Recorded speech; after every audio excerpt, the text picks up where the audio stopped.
Hello friends, welcome to Prashant IAS.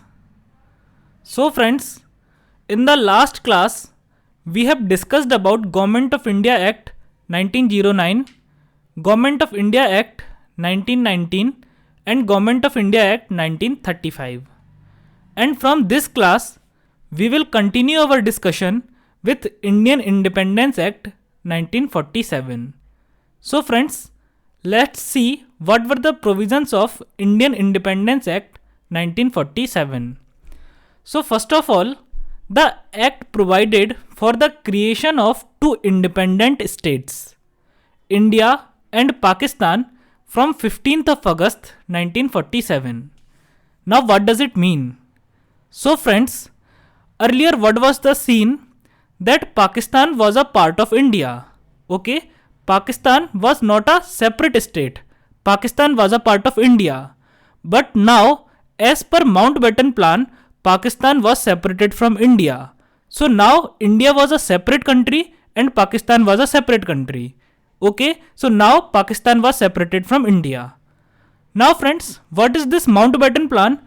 I will teach you it in detail when I will teach you modern Indian history. Okay, now friends, earlier what was the scene? That India along with the Pakistan was under the control of Britishers. Means India was ruled by Britishers. Okay, but now what happened? That India and Pakistan both got independence from Britishers. Okay, so India got independence from Britishers as well as Pakistan got independence from Britishers.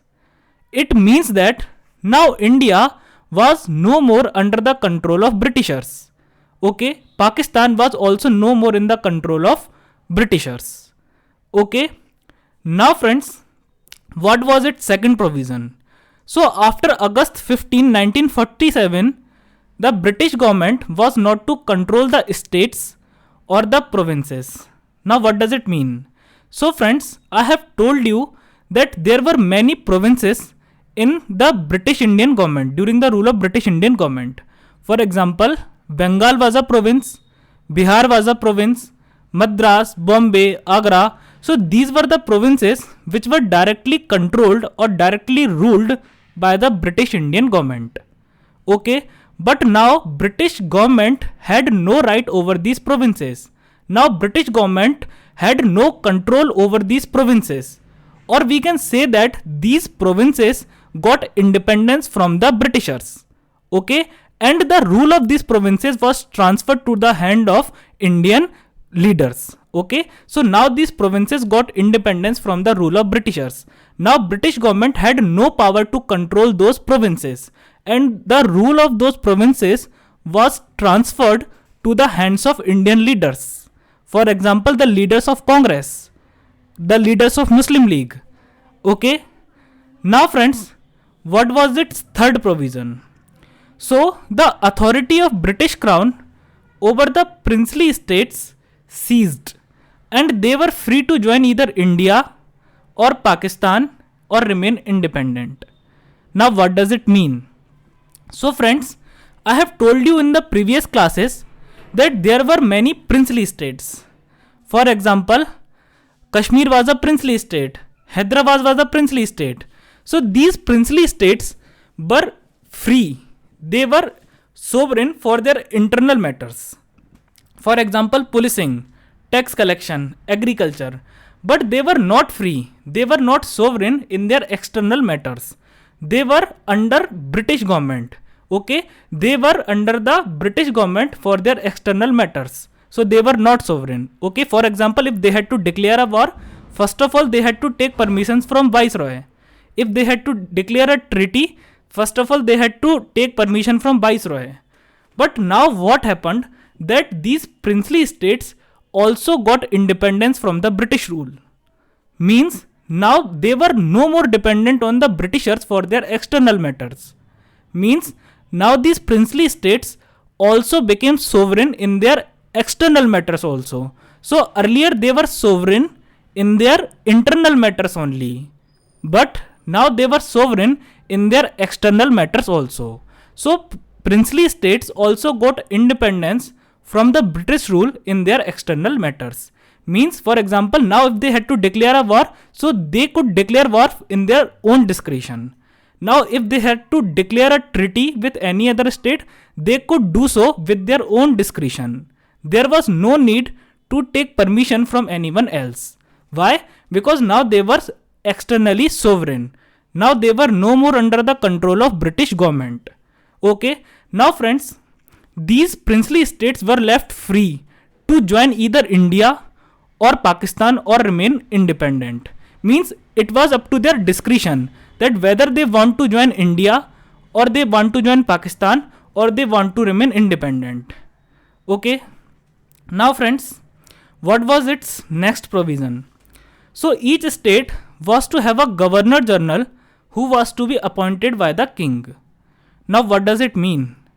So friends, I have told you that there was a governor general and viceroy for the administration of India. So now what happened? The post of viceroy was abolished. Okay, the post of viceroy was abolished. Means now there was no post of viceroy. Okay, but the British government provided a governor general for India and a separate governor general for Pakistan. Okay, so a separate governor general was provided for India and a separate governor general was provided for Pakistan. Okay, but now this governor general was not free to take his decisions. Okay, now he was not free. Now he was not independent to take his decisions. Now he was bound by the advice of Indian ministers. Okay, so Governor General of India was now bound by the advice of the Indian ministers. He had to do what Indian ministers would say.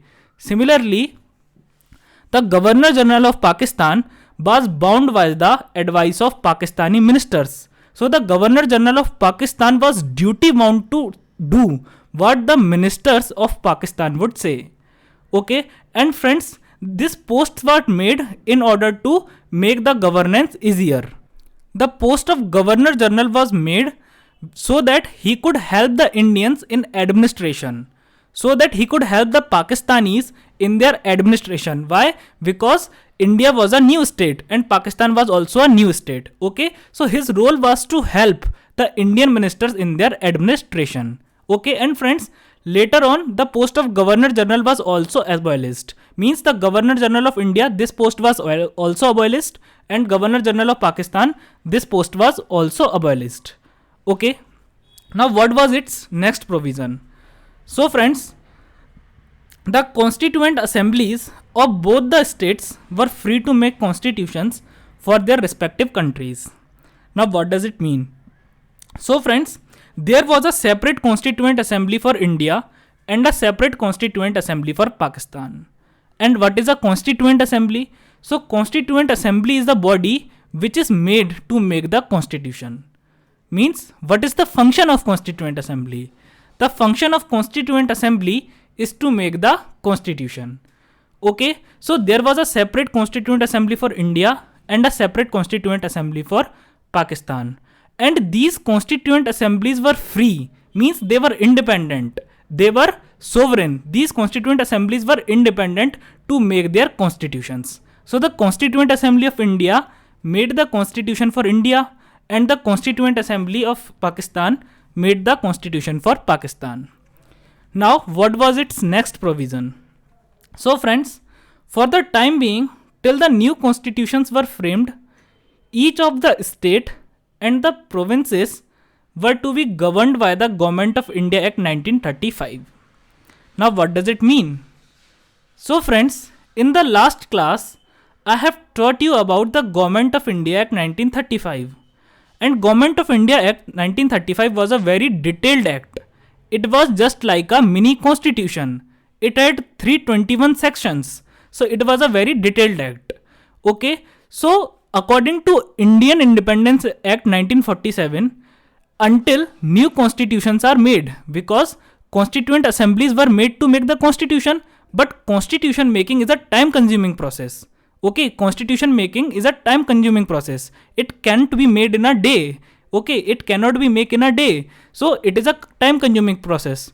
So according to the Indian Independence Act 1947, until the new constitutions are made, okay, till the time new constitutions are not made, till that time India should be governed according to the provisions of Government of India Act 1935. Okay, and till the time the Constitution of Pakistan has not made, till that time Pakistan should also be governed according to Government of India Act 1935. Means we can say that Government of India Act 1935 acted as a temporary constitution for India as well as Pakistan. Okay, so till the time new constitutions were framed, India and Pakistan were to be governed according to the provisions of Government of India Act 1935. Okay. Now friends, what was its next provision? So the constituent assemblies of both the states were empowered to frame law for their respective territories till the new constitution came into force. Now what does it mean? It means that both the constituent assemblies, means the Constituent Assembly of Pakistan as well as the Constituent Assembly of India, had the power to make law for their territories. Means the Constituent Assembly of India had the power to make any law for India. Similarly, the Constituent Assembly of Pakistan had the power to make any law for Pakistan. Okay, so they had all the powers of parliament. Okay, so constituent assemblies also had the power of parliament. Why? Because what is the work of parliament?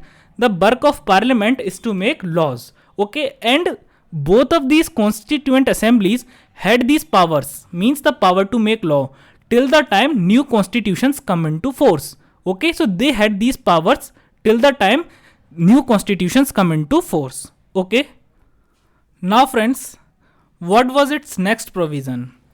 So the post of Secretary of State for India was abolished. Now what does it mean? So friends, I have told you that the Act of 1858 introduced a new post, Secretary of State for India. Okay, and he was the officer in charge of India, means he was the in charge of entire India. Okay, and but now India got independence.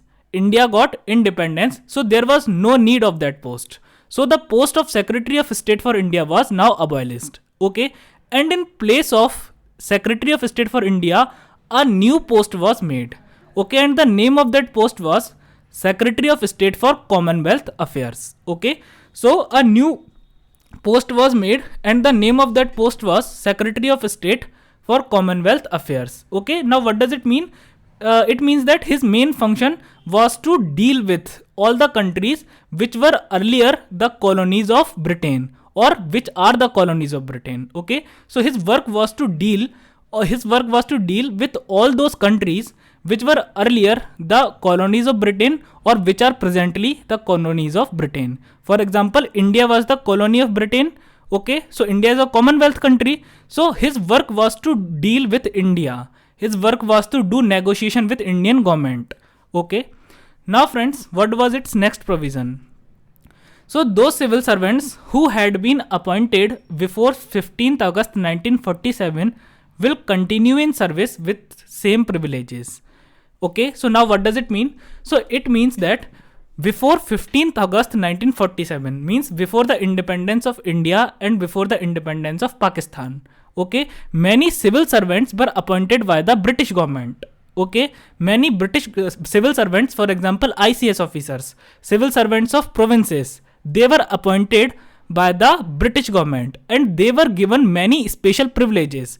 Privileges means special rights. So they were given many privileges. So according to the Act of 1947, these civil servants would not be removed. They would continue in their service, okay, and with their same privileges. Okay, so friends, now the Government of India Act 1947 is also over, and now we will see that how our constitution was made. Okay, so now we will see the making of our constitution. So friends, in order to explain you how a constitution is made, first of all I would like to explain you how a movie is made, and then we will compare both of these things. So what do you think how a movie is made? So we will compare movie with constitution. So to make a movie, first of all you have to choose its theme. Okay, theme means you want to create horror, you want to create humor, you want to create comedy. Okay, so first of all, you have to choose theme, that what your movie should look like. For example, Golmaal and many other movies like that are comedy movies. Shapit is a horror movie. Okay, किस किस को प्यार करूं is a comedy movie. Avengers is a adventure movie. Okay, so first of all, you have to choose the theme, that what you want to convey to the public, what your movie should look like. Okay, what do you want to create? You want to create a horror movie, or you want to create a comedy movie, you want to create a adventure movie. Okay, so first of all, you have to choose a theme. Okay, after theme, you have to write the story of the movie. For example, story of Avengers, that there was a villain named as Thanos. Okay, and there were many superheroes like Iron Man, Captain America, and all that. Okay, so then you have to write the story, and after writing the story, what you do, you make the movie. And after movie, then what comes? Then comes the trailer. Okay, so after making the entire movie, you make the trailer. Okay, and first of all, audience see the trailer, and after watching the trailer, they have a little glimpse of the movie. That movie is like this. Okay, so if you want to make a movie, first of all, you have to make its theme. That movie should look like what? You want to create horror, or you want to create a adventure movie, or you want to create a comedy movie. Okay, after that, you have to write the story. For example, the story of Avengers, that there was a super villain of universe like Thanos, and there were many superheroes like Iron Man, Black Panther, and all that. Okay, and after that, what you will do? You will release the trailer. And what is trailer? Trailer means there is a very little information about movie in the trailer. Okay, now friends, objective resolution is just like a theme of the movie. Okay, for example, if Constitution is a movie, then objective resolution is just like a theme of the movie. Means, what is the purpose of making this constitution? What is the aim of making this constitution? Okay, whether you want to create your state as sovereign state or non-sovereign state, whether you want to create your state as a secular state or non-secular state. For example, the Constituent Assembly of India created India as a secular state, but the Constituent Assembly of Pakistan created Pakistan as a Islamic state. Okay, so whether you want to create your state as a secular state or a non-secular state or a religious state. Okay, whether you want to create a socialist state or whether you want to create a capitalist state. Means objective resolution is a document. Okay, objective resolution is a document which contains the information about the objective or the aim of constitution. Okay, means what your country should look like.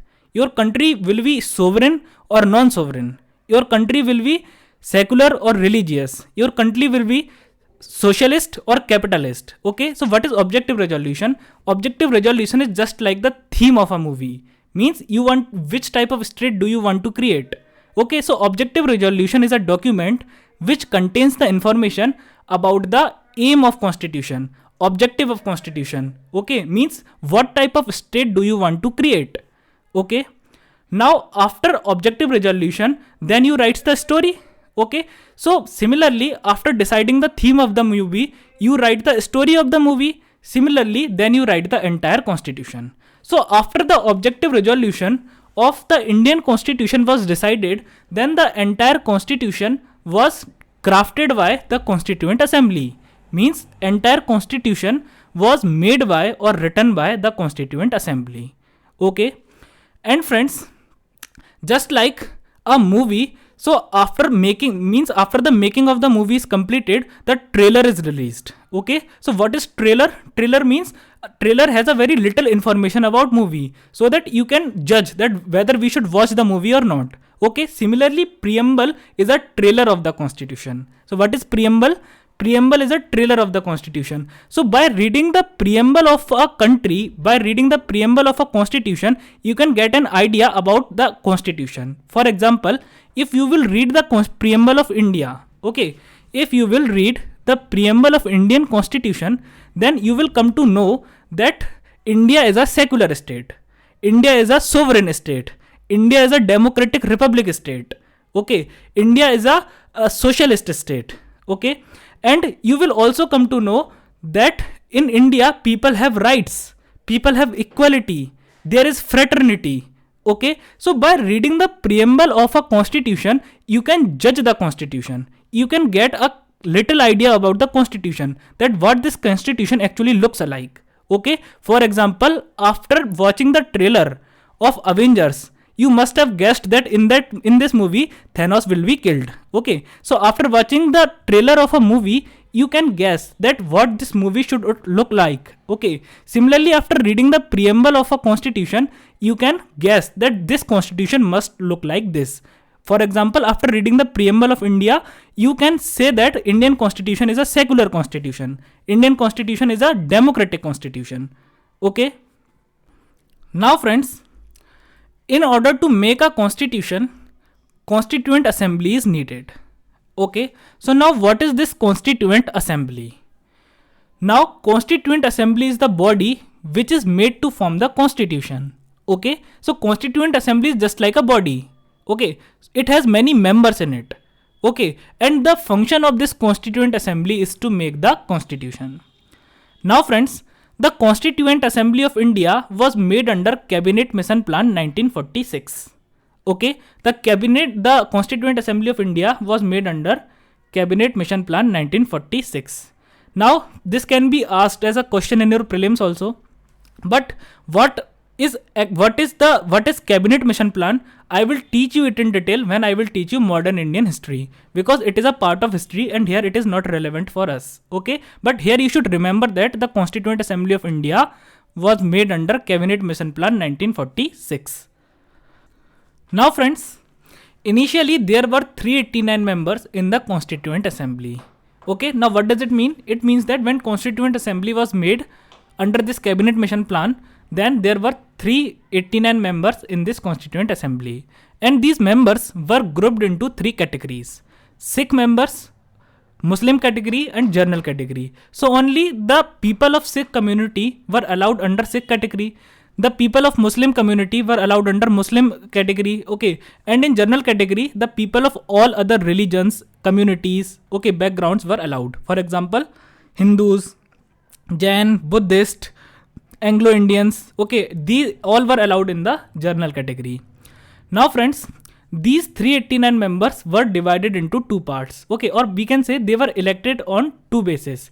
Okay, so 296 members, they were directly elected by the member of provincial assemblies. Okay, so 296 members were directly elected by the members of provincial assemblies. Now what does it mean? So friends, I have told you in previous classes that in British Indian government there were many provinces like Bengal, Bihar, Bombay.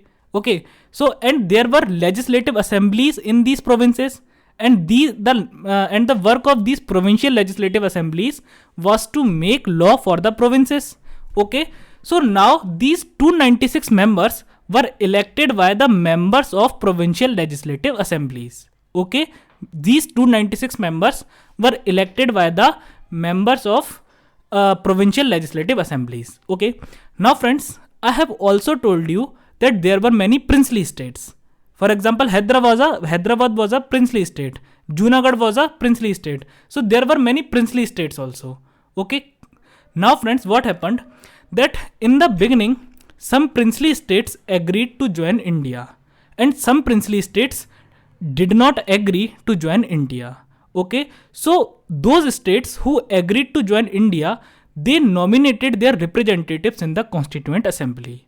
Okay, so those states who agreed to join India, they nominated their representatives in the Constituent Assembly. Okay, so 93 members were nominated by the princely states. Okay, now friends, what happened? That later on, under Mountbatten Plan, the partition of India happened. Okay, and after the partition of India, Pakistan became a separate state. So 90 members went Pakistan and they made the Constituent Assembly of Pakistan. Okay, so now only 299 members were left in the Constituent Assembly of India. Okay, so finally there were only 299 members in the Constituent Assembly of India. Okay, now friends, we will see some factual information about our Constituent Assembly. So friends, the elections for our Constituent Assembly were held on July 1946. Okay, so please try to remember these facts because they are important for prelims. So, election for the Constituent Assembly held on July 1946. Okay, and after the result of the election was declared, our Constituent Assembly was formed in November 1946. Okay, so in November 1946, the Constituent Assembly was formed. Now friends, the first meeting of Constituent Assembly was held on 9th of December 1946. Okay, so 9th of December 1946 was the date when the first meeting of our Constituent Assembly held. And what they did in that meeting, they elected their interim president. Okay, so they elected their interim president in first meeting. Now what is interim president? So interim president means temporary president. He was not permanent. He was elected on a temporary basis, that he will be removed in the future. So Dr. Sachidanand Sinha was the interim president of our Constituent Assembly. Okay, now friends, the second meeting of our Constituent Assembly held on 11th of December 1946, just 2 days after the first meeting. So the second meeting of our Constituent Assembly held on 11th of December 1946. And what they did in that meeting, so beside having tea and snacks, they elected their permanent president. Okay, so what they did, they just elected their permanent president in the second meeting of Constituent Assembly. Permanent president means he is not temporary. He will remain president for all the sessions of Constituent Assembly. He will preside all the sessions of Constituent Assembly. So in their second meeting, they elected their permanent president, and Dr. Rajendra Prasad was the permanent president of Constituent Assembly. President means he was the chairman of Constituent Assembly. He will preside all the meetings, all the sessions of Constituent Assembly. Okay. Now friends, the first session of our Constituent Assembly held on 13th of December 1946. Okay. So the first session of our Constituent Assembly was held on 13th of December 1946. Now friends, you will ask that, sir, what is the difference between meeting and session? Okay, because the date for first meeting is different and the date for first session is different. So friends, meeting is just a casual meeting. Okay, but session is when you are meeting for your main work. Okay, meeting is just a casual meeting. You are just talking to each other. You are knowing each other. You are just having tea and snacks. You are gossiping. Okay, or you are doing some little work. But session means when you are meeting for the main purpose, when you are meeting for the main work for which you are nominated, for which you are elected. Okay, so session means when the meeting is held for the main work. And what was the main work? Main work was to make the constitution. So in first session, the making of our constitution started. Okay, and as I have told you that what is the first step to make a constitution? The first step to make a movie is to decide the theme of the movie. That whether you want to create horror, whether you want to create comedy. Similarly, the first step to make a constitution is to make its objective resolution. Objective resolution means theme of the constitution. Objective resolution means purpose or aim of the constitution. Okay, means whether you want to make India a secular state or a religious state, whether you want to make India a sovereign state or a non-sovereign state. So, on 13th of December 1946, Pandit Jawaharlal Nehru moved objective resolution in the Constituent Assembly. Okay, now what does it mean? It simply means that Pandit Jawaharlal Nehru presented the objective resolution. Objective resolution means objective or aim of the constitution. Okay, theme of the constitution. So Pandit Jawaharlal Nehru presented the objective resolution in the Constituent Assembly on 13th of December 1946 in the first session of the Constituent Assembly. So please friends, do remember this because this is very important. Now friends, there were only 11 sessions of our Constituent Assembly. So there were total 11 sessions of our Constituent Assembly, and the last session was held on 24th of January 1950. Okay, last session means the 11th session was held on 24th of January 1950. And what they did in that session, 284 members finally signed the original copy of the constitution. So what they did in that last session, so in the last session of the Constituent Assembly, constitution, the original copy of the constitution was finally signed by 284 members and they adopted our constitution. Okay, and then what happened that on 26th of January 1950 the Constitution of India was enforced. Okay, means it came into force. Now friends, that's all for today. In the next class, we will continue our discussion with the objective resolution of the Constitution, because objective resolution of the Constitution is a very important topic and question can be asked in prelims as well as mains from this topic. So from our next class, we will continue our discussion with objective resolution of the Constitution.